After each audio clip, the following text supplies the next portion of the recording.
பீகாருடைய முடிவு வந்தாச்சுப்பா. அதில் வெற்றி உறுதியாயிட்டு, அதில் எந்த டவுட்டும் இல்லை. இப்போ அடுத்த கேள்வி, நீ பீகாரை பற்றி பேசி வேலை கிடையாது. ஒரு 3 ஸ்டேட் ரொம்ப முக்கியமான ஸ்டேட்டுங்க. இந்தியாவிலே ரொம்ப முக்கியமான ஒரு ஸ்டேட். ஒன்று உத்தரப்பிரதேசம், மற்றொன்று தமிழ்நாடு, அடுத்து மேற்கு வங்கம்.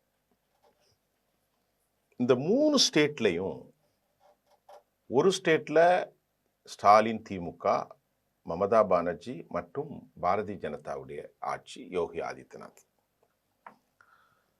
இதுல புரிய முடியாத பல சூட்சமங்களை இந்த வெற்றி சொல்கிறது.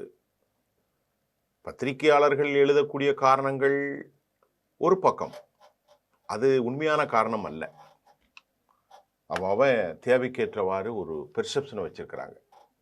பத்திரிகையாளர்களும் ஒரு ப்ரோ ஆக்டிவிட்டிஸாக இருக்காங்க. ஒன்று காங்கிரஸ், திமுக, இல்லைன்னா பிஜேபி.